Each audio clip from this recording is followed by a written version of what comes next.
Assalamualaikum warahmatullahi wabarakatuh.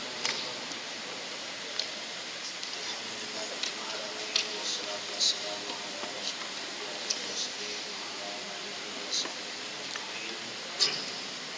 Subhanaka la ilma lana illa ma 'allamtana innaka antal alimul hakim. La haula wa la quwwata illa billah. Amma ba'd. Muslimin dan muslimat yang dimuliakan oleh Allah Subhanahu wa taala. Insyaallah pada malam ini kita masuk kepada tajuk yang baru. Sebabnya pada ujung tajuk khalwah itu disebut tentang beberapa orang ulama yang cerita tentang khalwah, cumanya isinya berulang-ulang hampir sama lah ya. Jadi kita masuk kepada tajuk baru pada muka surat 307 ya. Ini merupakan bab baru, bab yang ketiga ya. Maknanya kita telah melalui dua bab, satu bab pendek dan satu lagi bab yang kedua, bab panjang. Bab yang pendek itu at-ta'aruf bit tasawuf, pengenalan tentang ilmu tasawuf.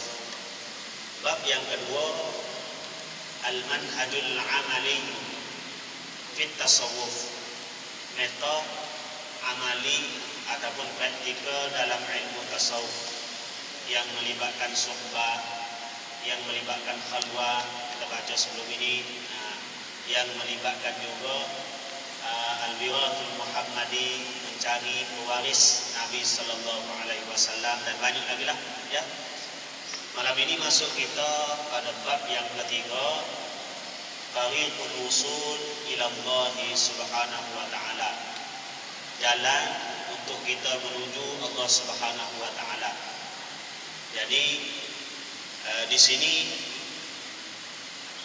banyaklah disebut tentang sifat-sifat hati. Jadi kita baca sikit pada malam ini bab yang ketiga, jalan menuju ilahi. Qala al-mu'allif rahimahullah ta'ala wa nafa'na bi ulumihi fid dharain amin. Jalan usul kepada Allah. Kata Syekh, setelah kami terangkan sepintas lalu tentang manhaj amali, metode yang menjadi perkara yang perlu dilakukan oleh setiap ahli suluk, yang diambil daripada imam-imam sufi, daripada kalam Allah Ta'ala dan juga sunnah Nabi Sallallahu Alaihi Wasallam, seperti mana yang telah kita belajar sebelum-sebelum ini. Tajuk suhbah, tajuk ilmu, tajuk zikir, tajuk muzakarah, yang terakhir baru-baru ini tajuk khalwah dan sebagainya. Ternyata dari segi bentuk dan tempat ia merupakan perbuatan anggota. Secara zahirnya ia merupakan perbuatan anggota, dan dari segi ruh dan jauharnya, isi kandungannya, ia adalah gerak laku hati. Jadi apa-apa sebelum ini yang kita belajar itu dari sudut zahirnya macam perlakuan tubuh badan kita. Tapi yang lebih penting daripada itu ialah kelakuan hati kita. Sebab belajar ilmu tasawuf ini, selain daripada anggota tubuh badan, kita didik menampilkan diri kepada Allah. Lebih-lebih lagi hati kita didik untuk mendekatkan diri kepada Allah Subhanahu wa taala. Maka kata Syekh, di sana perlu kepada keterangan tentang perjalanan yang khusus terhadap keadaan hati serta sifat-sifat nafsu dari aspek rohani. Sebab itulah dimasukkan dalam tajuk yang ketiga ini daripada nombor 1 sampai nombor 12, yaitu tentang taubah, muhasabah, khauf, takut pada Allah Subhanahu wa taala, raja, mengharap kepada Allah, sidq, jujur, ikhlas, sabar, wara', banyak lagi sampai nombor 12 tu. Kerana asal manhaj ini ialah memperbetulkan hati. Maknanya hati yang diutamakan.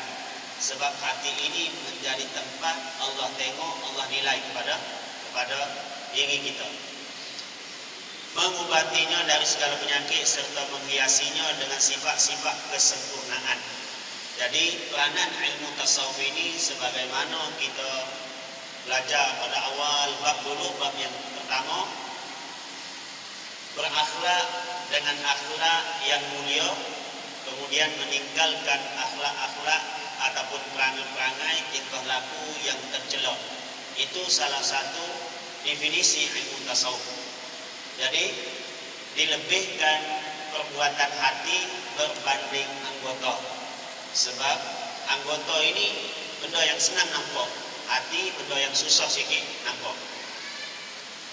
Jalan menuju Allah Ta'ala ialah dengan tingkatan hati, al-maqamat al-qalbiyah.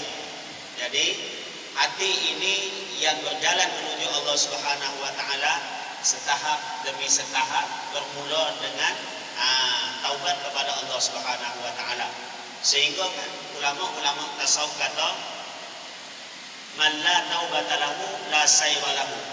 Sesiapa yang tidak ada taubat ataupun tidak bertaubat ataupun tidak memulakan sair dia, perjalanan dia untuk makrifah kepada Allah, tanpa dia mulakan dengan taubat, maka dia tidak dikira seolah-olah seakan-akan orang yang berjalan menuju Allah. Maknanya kita sebut saja kita nak mencapai makrifah, tapi bila kita tidak mula dengan bertaubat, seolah-olah kita belum lagi melangkah pada langkah yang pertama. Jadi untuk makrifah kepada Allah, adapun al-wusul ila Allah, sampai kepada Allah, kita sebut makrifah ataupun ma'rifatullah, mesti bermula dengan taubat. Sebab itu syarat buku 1 ini taubat. Selepas kita baca jalan usul kepada Allah Subhanahu wa Ta'ala ini, yang pertama sekali taubat, dimulakan dengan taubat. Seperti taubat, musyahadah, takut, berharap, muraqabah dan sebagainya. Melalui sifat tersebut, seseorang saling menghiasi dirinya dalam tarik ini jalan.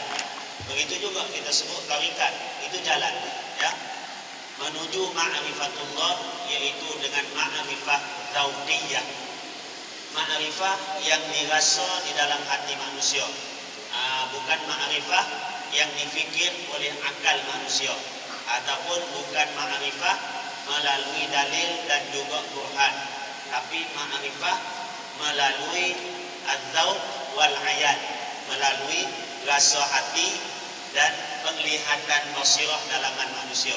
Kita panggil juga mata hati.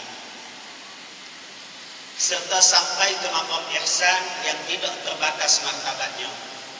Jadi kedudukan yang kita nak menuju ini bermula daripada mengucap 2 kalimah syahadah, yaitu rukun Islam, sampailah kepada rukun iman, beriman kepada Allah daripada yang pertama sampai kepada beriman kepada qada dan juga qadar yang keenam.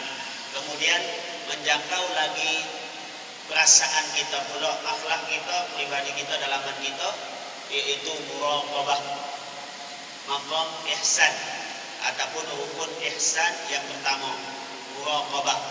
Buat amal ibadat, kita muraqabah, kita merasakan bahawa Allah Subhanahu wa Ta'ala sentiasa melihat, sentiasa memperhatikan kita.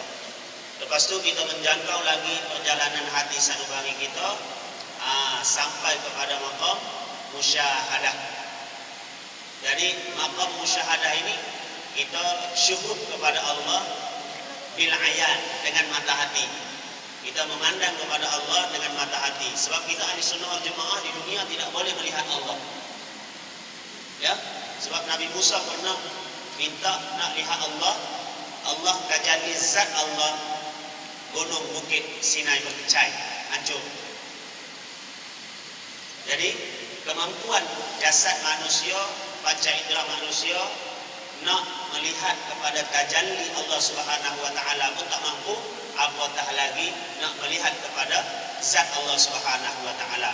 Jadi kita hanya mampu mencapai martabat ihsan, musyahadah, dengan penyaksian mata hati, bukan dengan mata kepala. Ini pegangan kita ahli sunnah wal jamaah. Dengan mata hati kita boleh melihat Allah Subhanahu wa taala di dunia, tapi dengan mata kepala kita tak boleh melihat Allah di dunia. Tapi guna mata kepala untuk melihat Allah Subhanahu wa taala di hari akhirat boleh. Nah, ini pegangan kita ahli sunnah wal jamaah. Jadi martabat ini yang kita cari. Rukun Islam mudah-mudahan kita lepas. Rukun iman, keyakinan itu hanya tinggal keyakinan sahaja. Bila kita tidak cuba untuk memahami keyakinan itu agar dia ada dalam jiwa kita. Yakin dengan cara merasai, bukan yakin dengan cara memikirkan ataupun yakin dengan cara pembelajaran. Kita rasa betul-betul. Sebab itu ulama-ulama dulu sebut, bagi manusia akhir zaman ini, keyakinan itu seolah-olah satu ilmu sahaja tanpa dihayati. Sebab apa? Kita yakin Allah Subhanahu wa taala melihat kita, tapi ilmu saja, seolah-olah kita sebut gitu. Dalam masa yang sama juga kita melakukan maksiat. Maknanya keyakinan kita tidak dibuktikan dengan amalan. Jadi macam mana kita nak berpindah daripada keimanan, akidah, kepahaman kita, pegangan kita kepada rukun-rukun iman, nak merasai bahawa bila kita buat amal ibadat, kita yakin Allah Subhanahu wa taala melihat kita. Itu yang paling rendah, rukun ihsan. Yang paling tinggi lagi, buat amal ibadat ka'annaka tarahu, seolah-olah kita yang melihat Allah Subhanahu wa taala. Melihat dengan apa? Dengan mata hati. Sebab di dunia Syekh kata bukan yang dikehendaki dengan usul. Usul ini maknanya sampai. Wasala yasilu usulan. Maknanya sampai. Sampai ke mana? Sampai ke hadrat Allah Subhanahu wa taala. Jadi Syekh sebut bukan yang dikehendaki dengan usul ataupun sampai kepada Allah taala dengan makna yang difahami di antara zat-zat sesuatu. Kerana Allah Ta'ala terlalu mulia untuk dibatasi oleh tempat ataupun masa. Kita sebut al-wusul ila Allah, sampai kepada Allah, tapi bukan bermaksud kita berjalan ke satu destinasi, Allah berada di destinasi tersebut. Ini salah. Tanggapan yang begini salah, kepahaman yang begini salah. Sebab kalau kita sebut begitu, ini bermakna Allah Subhanahu wa taala itu mempunyai tempat. Bila kita berjalan sampai ke satu tempat, baru kita sampai kepada Allah Subhanahu wa taala. Ini kepahaman yang salah. Kepahaman yang betul macam mana? Kepahaman betul bukan begini. Bukan seperti mana yang disebut Allah itu mempunyai tempat. Sebab Allah tidak bertempat. Laisa kamitslihi syai'.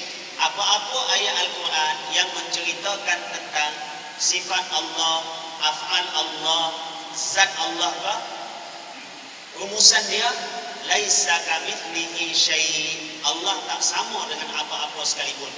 Itu yang ulama kita sebut mukhalafatuhu lil hawadith. Allah bersalahan, bercanggah. Allah tidak sama dengan benda baru. Laisa, tidak ada satu pun yang sama dengan Allah Subhanahu wa taala. Jadi pengetahuan kita wusuluna ila Allah, wusuluna ila al-ilmi bihi. Kita sampai kepada Allah bermaksudnya hati kita, pengetahuan kita, ilmu kita sudah pun sampai kepada pengetahuan yang sebenar tentang Allah Subhanahu wa taala. Maknanya kita faham siapa kita, siapa Tuhan. Itu dipanggil usul, sampai sudah kita kepada Allah Subhanahu wa taala. Ataupun usuluna ila Allah, ma'rifatuna ila Allah. Kita sampai kepada Allah maksudnya kita sudah ma'rifat. Kita sudah kenal Allah Subhanahu wa taala dengan sebenar-benar kenal. Jadi kita yakin bahwa Allah Subhanahu wa taala Maha Kuasa. Allah Subhanahu wa taala Maha melakukan segala-galanya.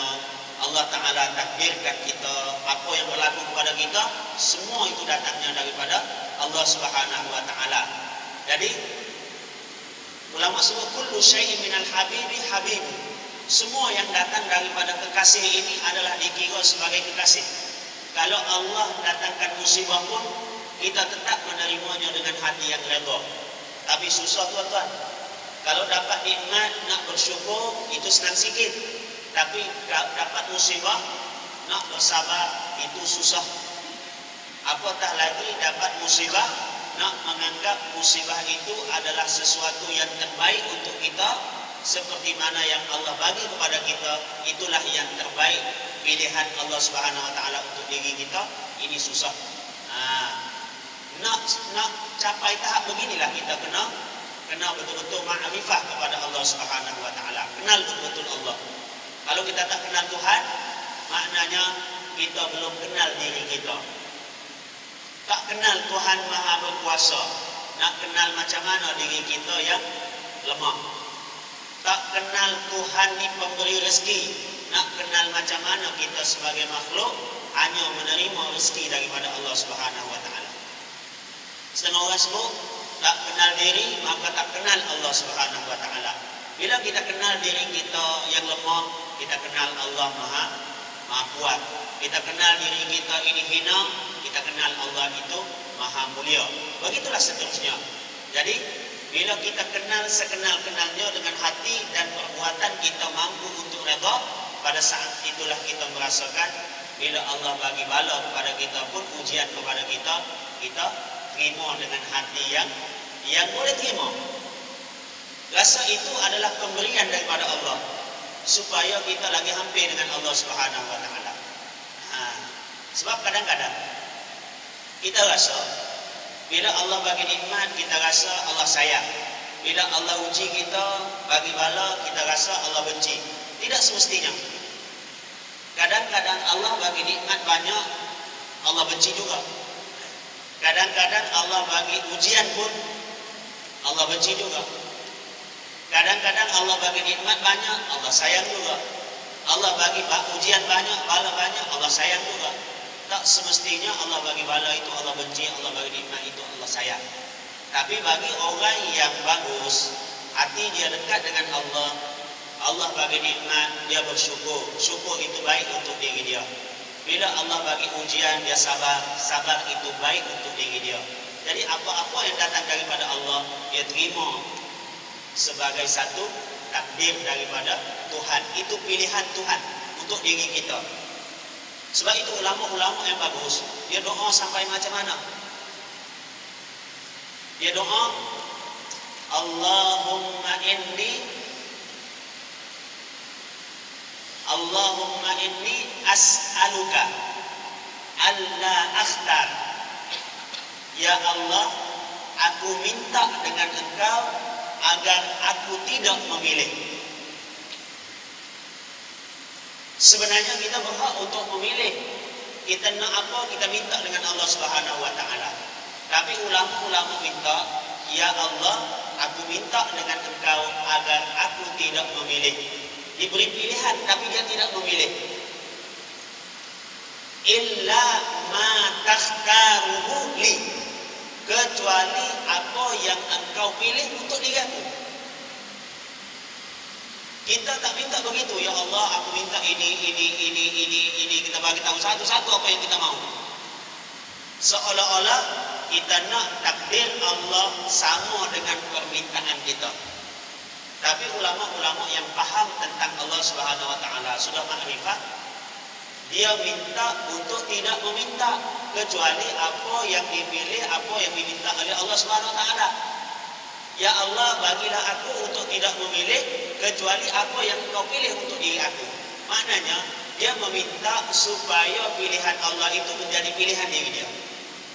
Ini manusia yang faham tentang Allah Subhanahu wa taala. Betapa lembutnya bahasa yang digunakan oleh manusia yang begini. Kita tak sampai tahap beginilah. Kita bila Allah uji sikit, kenapa aku balik-balik aku saja diuji, orang lain tidak pun. Kita terasa lain bila diuji. Tapi manusia yang hampir dengan Allah, dia akan menjadi lebih hampir lagi bila diuji. Tidak sama dengan kita. Karena itu Ibnu Athaillah As-Sakandari berkata, "Wusuluka ila Allah, wusuluka ilal ilmi bihi." Sampainya kamu kepada Allah ialah sampainya kamu kepada pengetahuan tentang Allah. Maknanya bila kita tahu, itu dipanggil kita sudah usul. Bila kita masih lagi mempertikaikan terutamanya qada dan qadar Allah, maka kita belum lagi usul. Maknanya belum lagi ma'rifah. Kalau kita pertikaikan apa yang Allah lakukan untuk diri kita, kita belum kenal Allah Subhanahu wa taala lagi. Wa illa, jika bukan begitu, fajalla rabbuna ayyattasila bihi syai'un, maka maha suci Allah dari bersambung sesuatu dengannya. Au yattasilu huwa bi syai', ataupun dia yang bersambung berhubung dengan sesuatu. Ini kata-kata Ibnu Athaillah As-Sakandari, hikmah dia supaya kita tidak tergelincir dari segi akidah kita.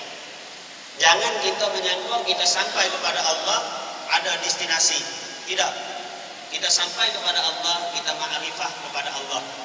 Jadi kalau bukan dipahami dengan makna begitu, salahlah kita.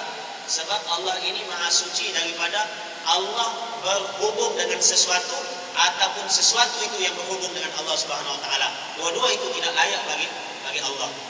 Jadi Allah tidak berhubung dengan sesuatu yang makhluk yang baru juga tidak berhubung dengan Allah Subhanahu wa taala. Sebab Allah ni Khaliq, yang lain adalah makhluk. Mana mungkin Khaliq bersambung dengan makhluk? Wasala sampai. Maknanya ada jarak, tidak. Ataupun makhluk ini sesuatu yang diciptakan. Mana mungkin dia boleh bersambung dengan pencipta? Ini Ibnu Atha membersihkan pahaman-pahaman ataupun membersihkan akidah manusia agar tidak tergelincir daripada kepahaman yang sebenar. Jadi seolah-olah mengatakan Allah ini ada tempat. Tidak. Ma'na al-usul huwa ru'yatu wal musyahadah bi sirril qalb fid dunya wa bi 'ainir ra'si fil akhirah. Imam Al-Ghazali menyebut makna al-usul. Imam Al-Ghazali kata maksud usul ialah ar-ru'yah, melihat, wal musyahadah, dan juga syuhud, menyaksikan dengan mata hati, bi sirril qalb, dengan rahsia hati ataupun mata hati kita sebut tadi. Fid dunya, masa di dunia boleh menyaksikan ma'rifatullah dengan mata hati, wa bi 'ainir ra'si fil akhirah, dan dengan mata kepala di hari akhirat nanti. Falaisa ma'na al-usul ittisaluz zat bizzat.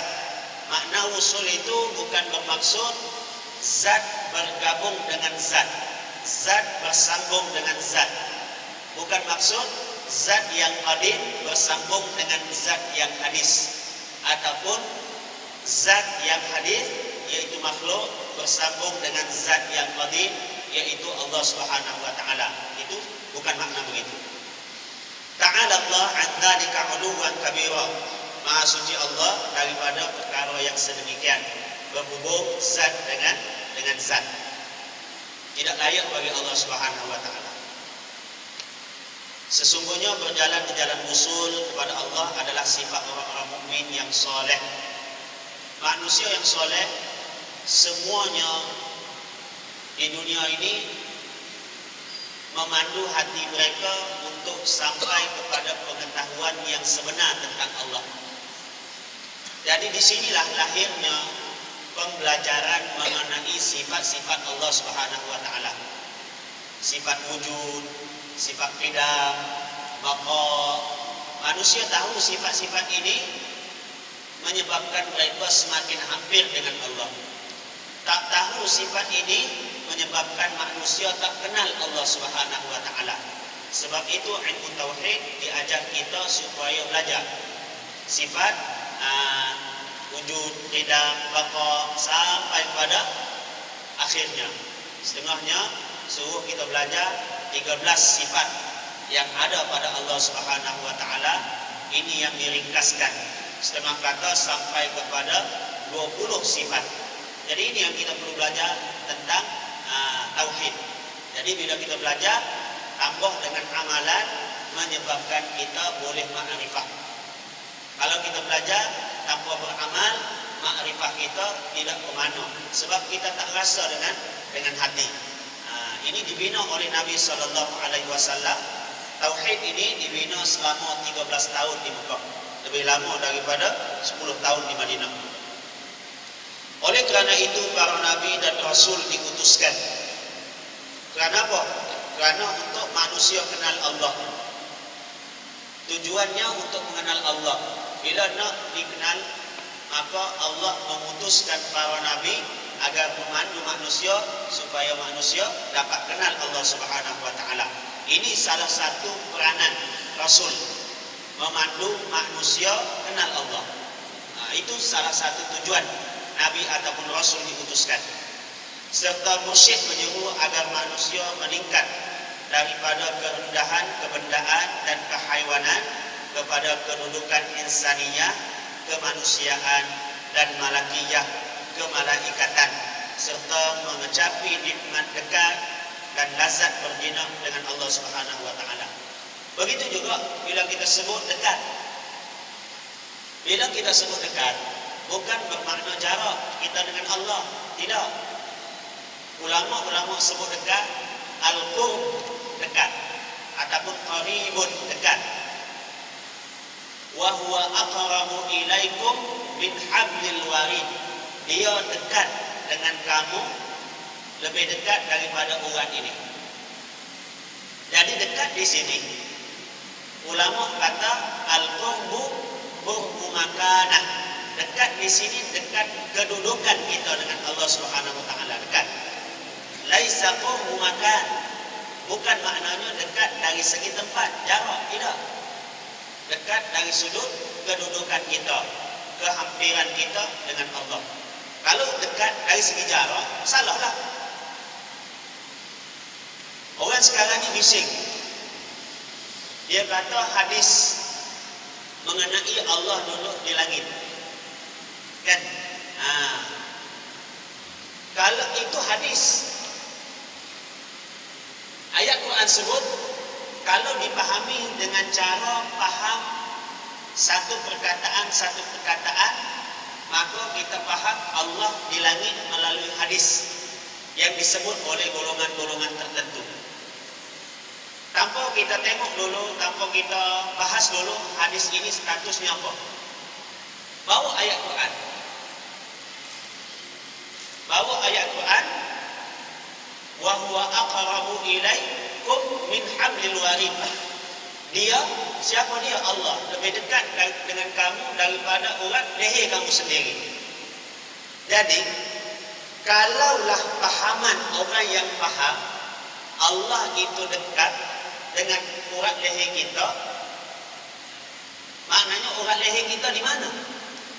Kalau nak gabungkan dengan ataupun nak dibandingkan dengan hadis tadi, hadis kata Allah di langit, ayat Quran kata Allah dekat dengan kita, lebih dekat daripada leher kita, urat leher.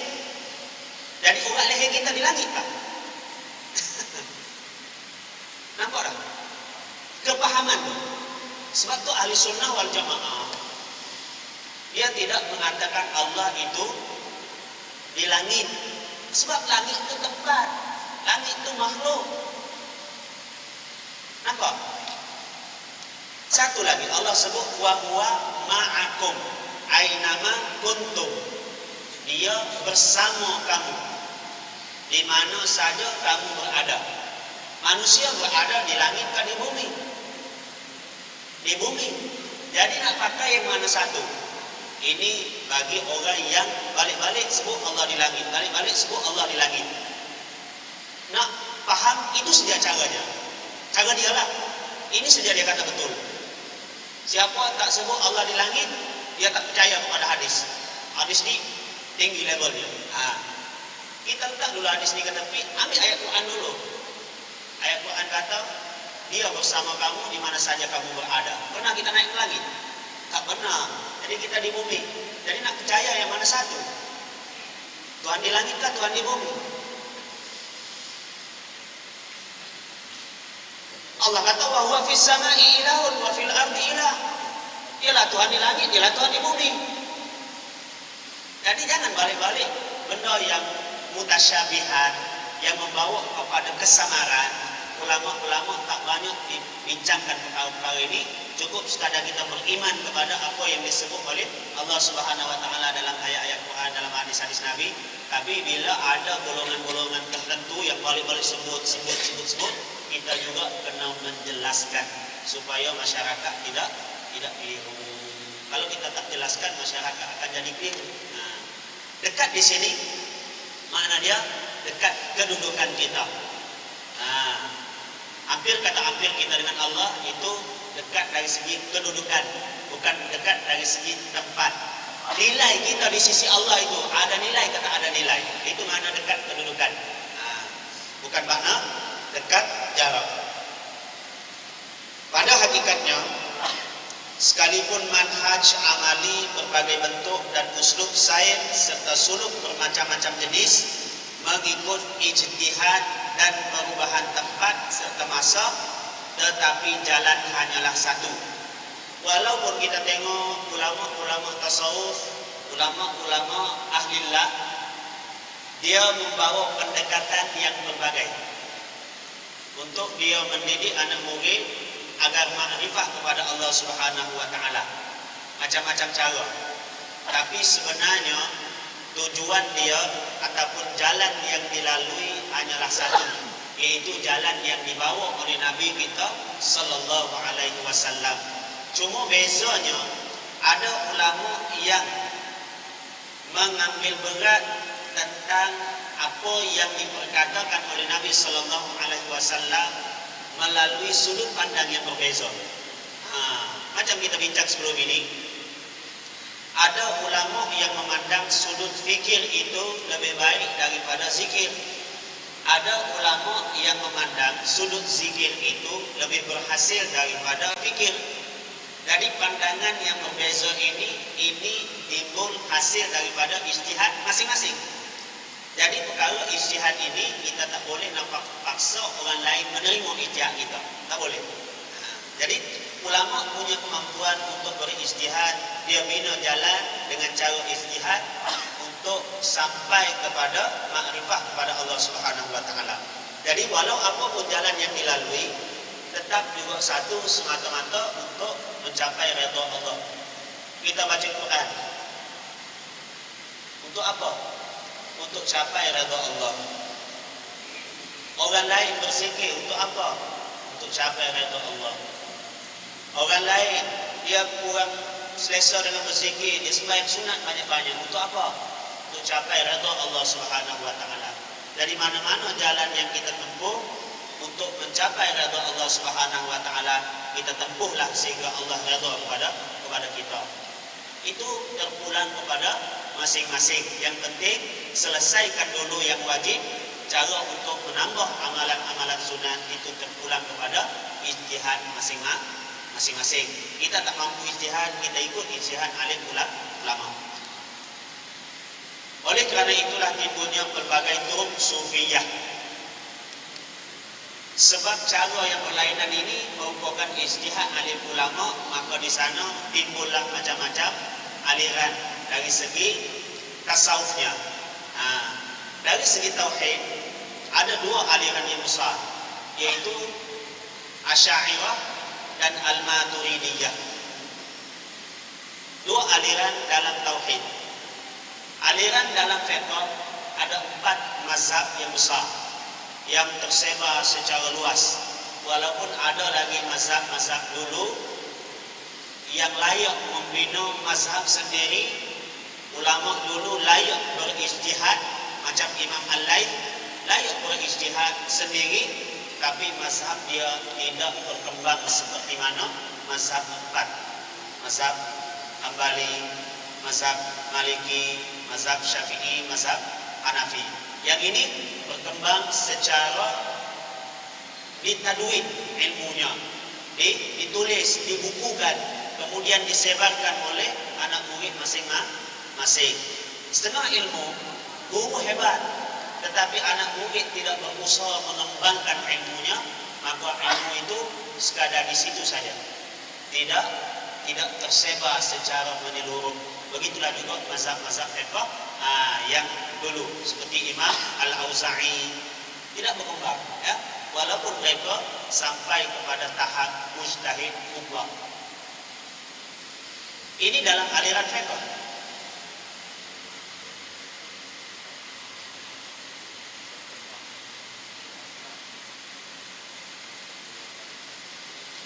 Ya. Imam Al-Ghazali dari aspek tasawuf. Ini aspek yang ketiga. Aspek yang pertama tauhid. Aspek yang kedua tentang fiqh. Aspek yang ketiga tentang akhlak, tasawuf. Ini dipelopori oleh imam-imam yang dulu-dulu. Imam apa dia? Junaid Al-Baghdadi. Jadi dia bina tarik dia dinamakan sebagai tarik jalan yang dibawa oleh Imam Al-Junaid Al-Baghdadi. Imam Al-Ghazali, ada orang sebut tarikat Al-Ghazaliyah. Maknanya ini aliran yang berkembang dari sudut ilmu akhlak, ilmu adab, ilmu ihsan. Macam contohnya Nabi sebut Islam yang Jibril datang tanya Nabi, rukun agama 3. Pertama Islam, yang kedua iman, yang ketiga ihsan. Jadi daripada Islam ini, mengucap 2 kalimat syahadah ini, timbulnya berbagai mazhab kerana layak untuk mengeluarkan ijtihad berdasarkan ilmu yang dipelajari. Maka lahirlah mazhab Imam Syafi'i. Dari sudut tauhid, yang menjadi pelopor kepada bidang tauhid ini Imam Abu Hasan Al-Asy'ari. Semua ini adalah kurun yang terbaik. Jadi kita pun belajarlah akidah Asy'ariyah ataupun akidah Maturidiyah. Jadi ini dari segi aliran tauhid. Aliran tasawuf pula ulama panggil ilmu rohani, ada ulama panggil ilmu akhlak, ada ulama panggil ilmu adab. Macam iman lah. Nabi sebut dalam hadis ini Islam, iman, ihsan. Dalam Islam ini ada sembahyang, ada puasa, ada zakat, ada haji. Ulama-ulama sebut ibadat. Macam Nabi sebut iman, antu'mina billah wa malaikatihi wa kutubihi. Nabi sebut iman. Ada ulama panggil ilmu akidah. Ini Nabi sebut ihsan. Ada ulama panggil ilmu akhlak. Dan yang lebih masyhur ialah ilmu tasawuf. Dari sinilah dipelopori oleh ulama-ulama. Maka ulama berijtihad bina jalan ini. Ada yang disebut Al-Qadiriyah, kembali kepada Syekh Abdul Qadir Al-Jailani. Ada disebut Asy-Syadziliyah, kembali kepada Imam Abu Hasan Asy-Syadzili, dan lain-lain lagi. Maknanya ini adalah ijtihad alim ulama yang mempunyai kemampuan, kemudian dia ada jalan yang dia lalui, kemudian dia ajar kita ikut jalan dia, selamat.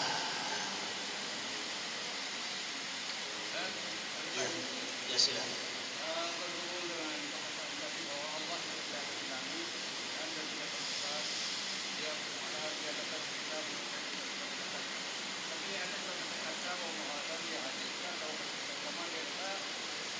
Bila kamu berbuat baik kepada orang yang di bawah, maka orang di atas akan berbuat baik kepada kamu. Maksudnya apa? Ada kata-kata untuk Hadis kan? Bila kamu berbuat baik kepada orang di bawah, maka orang di atas akan berbuat baik kepada kamu. Itu yang saya Dia tak sebut orang tu. Ada. Dia sebut man. Apa ya? Hadis ke apa? Saya pun kurang ingat juga.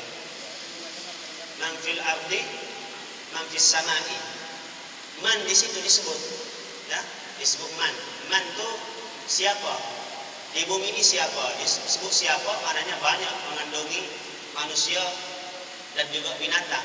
Man fis sama, siapa yang di langit? Di langit itu siapa? Ada malaikat. Irhamu man fil ardi yarhamukum man fis sama. Allahumma shalli alaihi wasallam. Rahmatilah yang di bumi, niscaya kamu dirahmati yang di langit.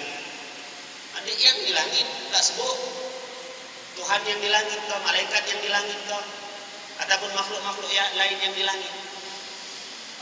Dalam Al-Quran terlampau banyak menyebut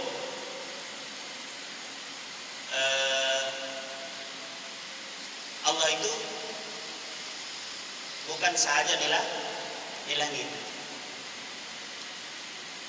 Kalau kita nak paham dengan satu ayat dengan satu bahasa saja, ini susah sikit kita akan jadi paham. Jadi selalu macam tadi lah, jadi selalu macam tadi. Jadi lebih baik kita paham seperti mana yang dipahami oleh alim ulama ahli sunnah wal jamaah. Tadi pun kita tak tahu nak terima yang mana satu. Kalau ikut pemahaman zahir, tapi ulama kita terima. Nak terima yang mana satu? Kalau kita terima Allah itu berada di langit, kita terima hadis. Maknanya kita tolak ayat Quran ini. Boleh tak tolak ayat Quran? Apa akan jadi pada kita? Na'udzubillah. Kalau kita terima ayat Quran ini, kita tolak hadis tadi. Dan ada ayat Quran lagi menyebut. Jadi kita mau terima yang mana? Mau tolak dua-dua? Lagi teruk kita. Mau terima dua-dua, bercanda.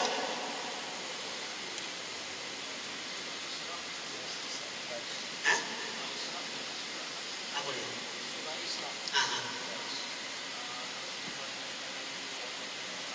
Ya. Wa fis sama'i rizqukum. Kita sebut wa fis sama'i rizqukum wa ma tu'adun. Kita sebut Allah di langit. Wa fis sama'i rizqukum, di langit rezeki kamu. Maknanya Allah sama dengan rezeki kita di langit. Mana satu kita mau terima? Waktu ulama-ulama kita sudah selesaikan permasalahan ini. Itu menunjukkan Allah itu tinggi. Kita nak terima yang mana satu? Macam mana?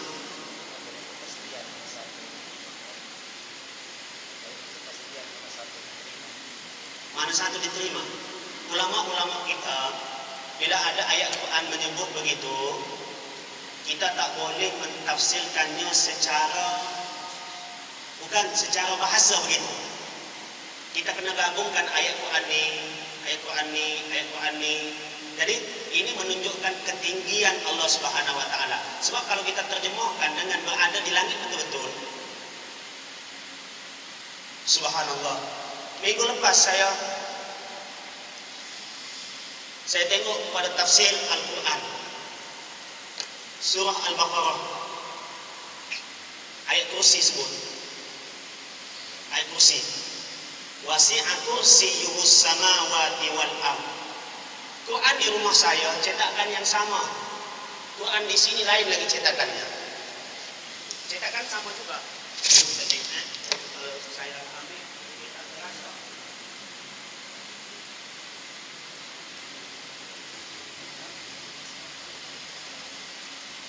Ini Quran ini.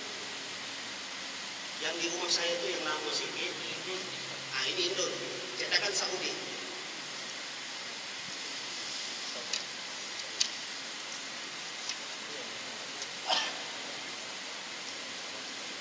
Saya baca kembali. Ini sedikit kekeliruan ya. Allahu la ilaha illa huwal hayyul qayyum la ta'khudhuhu sinatun wa la nawm lahu ma fis samawati wa ma fil ardi man dhal ladzi yashfa'u 'indahu illa bi idhnihi ya'lamu ma baina aydihim wa ma khalfahum wa la yuhituna bi syai'in min 'ilmihi illa bima syaa' wasi'a kursiyyuhus samawati wal ardi wa la ya'uduhu hifdzuhuma wa huwal 'aliyyul 'azim. Al-kursi di situ. Yang di rumah saya nota kaki 161. Kursi dalam ayat ini oleh sebahagian mufassirin diartikan dengan ilmu Allah. Dan